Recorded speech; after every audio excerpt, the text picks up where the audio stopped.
Siempre es un privilegio estar con ustedes en este horizonte de noticias para informarles de algunos de los detalles finos de la información, porque hay tanto, ¿no? Pero el pronunciamiento ya como último intento hacia el resultado de las elecciones de los Estados Unidos del pasado 3 de noviembre se da el día de ayer cuando el presidente Donald Trump hizo un llamado abierto para revertir la elección estadounidense ante el colegio electoral, luego de haber perdido más de 40 casos en las cortes ahí presentadas de posibles impugnaciones que no tuvieron al final un sustento y que una vez recontados los votos y revisados los procedimientos se llegó a la conclusión de que no había nada que se pudiera reclamar. Reviertan la elección fraudulenta, es el llamado que hace el presidente Trump, y esto lo escribe en Twitter, en lo que fue su llamado más público, último, desesperado, para pedir una intervención y evitar que sea certificado el triunfo de Joe Biden, virtual presidente electo. Esto sería el próximo lunes. O sea que solamente queda este jueves, pues ya nada, viernes, sábado, domingo y el lunes cuerda. El lunes se van a reunir en el Capitolio 538 electores enviados en cada uno de los estados para representar al ganador de las votaciones y con ello la representación del número de votos electorales que les corresponde por cada estado. Y con ello Biden, con 306 de estos votos electorales, ya tiene amarrada la victoria y con ello sería el 46º presidente de los Estados Unidos. Pero el asunto va todavía más allá de todo esto, porque después de que el estado de Texas presentara ante la Corte de Apelaciones de la Suprema Corte de Justicia de la Nación una iniciativa para apoyar la anulación de los resultados de las elecciones presidenciales, Texas recibió el apoyo de Missouri, Alabama, Arkansas, Florida, Indiana, Kansas, Luisiana, Mississippi, Montana, Nebraska, Dakota del Norte, Dakota del Sur, Carolina del Sur, Tennessee, Utah, Oklahoma y Virginia Occidental. O sea, 17 estados le dieron el apoyo al estado de Texas, y hay que decir que los estados no se sumaron a la moción, sino que solamente expresaron su apoyo al demandante. Apoyo, o sea, es un matiz fino, porque no se suman a la impugnación que hace el estado de Texas, sino que se manifiestan adherentes a ella, pero no sumándose a ella. De acuerdo con la demanda, los mencionados estados, en donde el candidato demócrata Joe Biden obtuvo la mayoría de los votos, han explotado la pandemia para justificar la omisión de leyes electorales federales y estatales y la aprobación ilegal de cambios de último minuto, alterando así los resultados de las elecciones generales en este 2020. La moción tejana fue inmediatamente apoyada por el fiscal general del estado de Alabama, Steve Marshall, y los fiscales generales de Arkansas y Luisiana. Y de todas maneras no es un apoyo completo, es un apoyo tácito, es un matiz, porque estos estados que les acabo de mencionar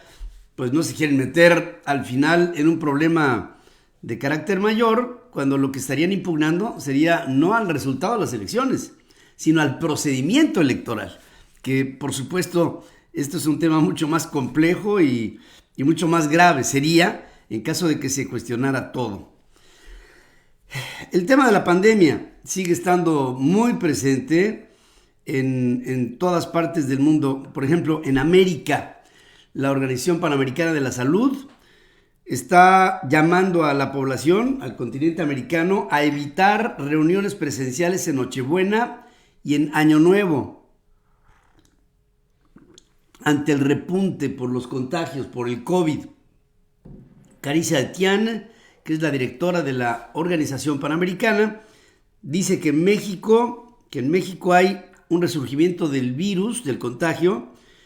en, por ejemplo, lugares estratégicos como es el caso de Baja California y la frontera con los Estados Unidos. Dice que la región debe de redoblar medidas de prevención, especialmente en la preparación para las festividades de fin de año, y de plano a lo que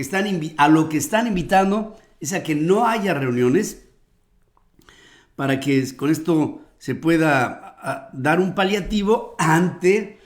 otros problemas que están viendo en el futuro, como por ejemplo el arribo de las vacunas, el almacenamiento, la dispersión de las mismas y la inoculación en las personas. Por lo que estoy viendo en algunos de los temas de carácter estratégico, estoy viendo lo que está pasando en este momento en México. En México se está produciendo una división ahora en la iniciativa privada. En principio, la semana pasada, el Consejo Coordinador Empresarial, que es la cúpula de cúpulas de las estructuras empresariales en el país, en México, fueron obsecuentes a la idea de que esta propuesta para desaparecer al outsourcing en México se hiciera de manera paulatina y que la desaparición como tal fuera hasta el año 2022 para que la economía mexicana se fuera adaptando a estas nuevas condiciones. Pero ya salió el peine y ahora lo que están diciendo algunas otras entidades, también empresariales, es que no van de acuerdo con la idea. Ya el asunto ha llegado a la Coparmex, al Consejo Nacional Agropecuario, a otras organizaciones como la Canacintra, la Concamín, que están rechazando esta idea cupular de decir que van de acuerdo, y estos no van de acuerdo.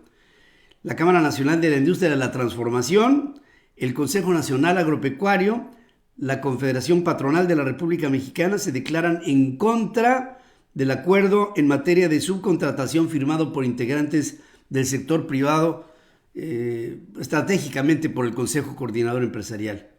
Y a través de un comunicado conjunto, estos organismos que les acabo de mencionar dicen: la iniciativa del Ejecutivo Federal pretende coartar la libertad en la subcontratación y al tiempo que atenta en contra de la creación y preservación de empleos formales que dan sustento a familias mexicanas. Además dicen que la aprobación del acuerdo dañaría severamente a la competitividad del país y lo llevaría al cierre de miles de microempresas, de pequeñas empresas, de medianas empresas. Hemos decidido de plano no suscribir el acuerdo propuesto por el gobierno federal en esta referencia, ya que preserva la idea de prohibir de manera sustancial la actividad de la subcontratación, dejándola relegada solamente a la subcontratación especializada. Y ahí los organismos también rechazaron que se pretenda estigmatizar a los empresarios como los artífices del no cumplimiento de las obligaciones fiscales o bien de las obligaciones laborales, y aseguraron que la responsabilidad sustancial por las actividades irregulares que han sucedido en el pasado recaen en la falta de supervisión del sistema de administración tributaria, de la Secretaría del Trabajo, del Infonavit y del Instituto Mexicano del Seguro Social. Con esto hubiera una ruptura en el sector privado. Y el Consejo Coordinador Empresarial, que dentro de sus bases tiene a las otras organizaciones que ahora no van de acuerdo y les acabo de mencionar, van a tener que ponerse de acuerdo entre sí para ver qué es lo que hacen. Una de dos: o la Coparmex, el Consejo Nacional Agropecuario, la Canacintra, van hacia lo que decía el Consejo Coordinador Empresarial y aceptan que eventualmente el outsourcing desaparezca en el 2022, o el Consejo Coordinador Empresarial se echa para atrás y va de acuerdo con lo que dice la Coparmex, la Canacintra y el CNA, y derivaría esto en una decisión muy clara. No van de acuerdo en su totalidad con lo que les propone el gobierno federal para la desaparición del outsourcing. De hecho, hay todavía una posición dura, yo diría bastante dura, del lado del Partido Republicano en México, Partido Republicano Norteamericano en México, y del American Chamber of Commerce. A través de Larry Rubin se da una opinión que se me hace fuerte. Dice Larry Rubin que no van de acuerdo con la desaparición del outsourcing porque esto atenta en contra de los acuerdos que se han logrado en el Tratado Comercial, en el TEMEC, entre Canadá, Estados Unidos y México. Y básicamente lo que pone es en entredicho al TEMEC. Larry Rubin consideró que México no debe de eliminar la subcontratación, sino que por el contrario, lo que tendría que hacer sería armonizar el recurso laboral con los marcos laborales también, en donde hay outsourcing de los Estados Unidos y de Canadá. Bueno, de hecho también en México lo hay, lo que pasa es que el presidente lo quiere desaparecer. Ante la iniciativa que en el Ejecutivo se envía al Legislativo para acabar con estos abusos de la práctica del outsourcing malo, Larry Rubin dice que se incluyan las mesas de conversación a la Cancillería y a la Secretaría de Gobernación, al considerar que es un tema que involucra las relaciones externas y la gobernabilidad del país. Así de claro se expresan y pues aquí el American Society asegura que de plano la eliminación del outsourcing en México rompe con los acuerdos del Tratado Comercial entre Canadá, Estados Unidos y México, que es un asunto muy grave, ¿no? También el representante del Partido Republicano, que es él, es Larry Rubin, defendió las ventajas del modelo de la subcontratación para la inversión extranjera. Asegura que hay muchas empresas extranjeras de los Estados Unidos y de otros países que llegan a México para maquilar o integrar algún producto industrial en manufactura, exportarlo al TEMEC, y con la desaparición del outsourcing, estas organizaciones verían rotos los acuerdos para poder administrar desde fuera las nóminas, y esto les pediría que en lugar de invertir en México, tuvieran que hacerlo ya sea en Estados Unidos o en Canadá, aunque el proceso saliera más caro. Está a punto de celebrarse el Día de la Virgen de Guadalupe en México. Será el próximo sábado, 12 de diciembre.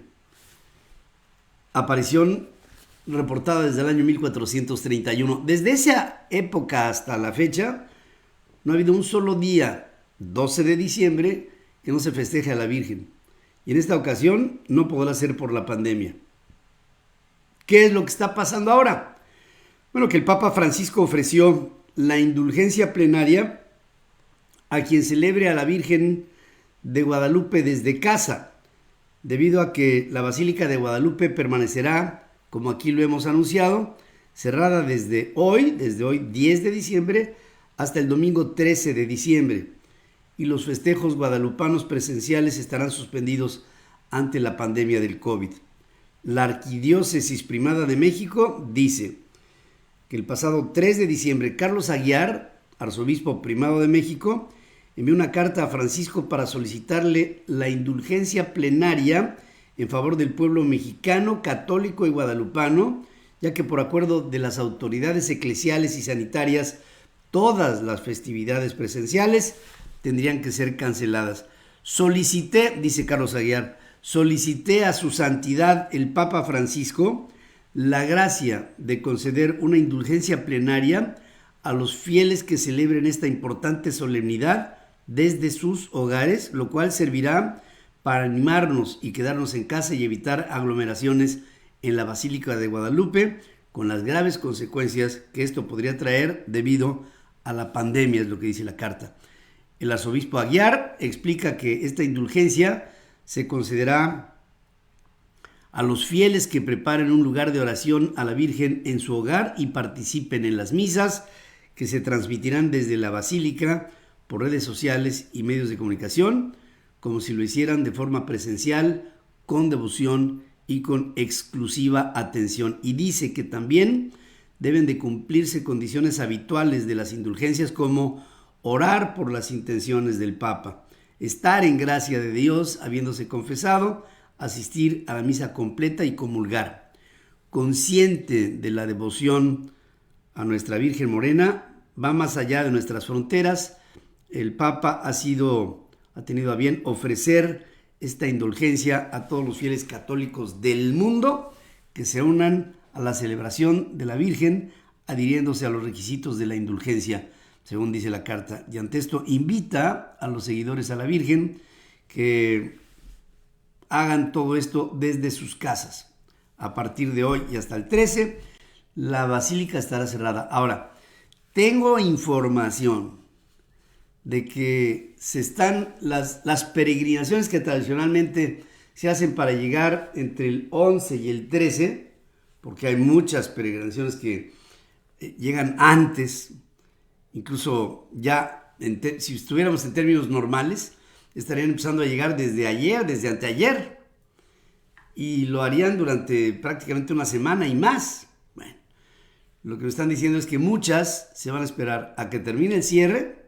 del 13 para empezar a llegar el 14, porque estará abierta la basílica y COVID o no COVID, muchos que organizan peregrinaciones de diferentes partes en torno a la capital de la República Mexicana, de Puebla, de Cuernavaca, de Tlaxcala, de Pachuca, de Toluca. Lo que están diciendo es, bueno, si está cerrado del 10 al 13, lleguemos el 14. Y yo les invito a que si están haciendo ese plan, por favor, no lo hagan. No es sano, no es bueno, el COVID está presente y tenemos que tomar previsiones para ello. Esto es algo de lo que les puedo informar en este horizonte de noticias, en un proceso ya hacia las fiestas navideñas, cuando se siente el cierzo invierno y en el cono norte del planeta Tierra estamos viendo la inminente presencia de una conjunción entre Júpiter y Saturno misma que se da en este año y no se había dado desde el año de 1226 en plena Edad Media. Desde entonces hasta este año. Gracias por estar aquí conmigo en centralfmonline.com, nuestras aplicaciones en iOS y en Android y nuestra red de estaciones hermanas, asociadas y afiliadas en 36 estaciones de radio en los Estados Unidos, 104 estaciones de radio y televisión en México y televisoras en Guatemala, El Salvador, en Honduras, en Costa Rica y en Colombia. Por supuesto, estaremos pendientes más adelante en la primera emisión Central FM, Equilibrio. Espero poderles acompañar en esta mañana.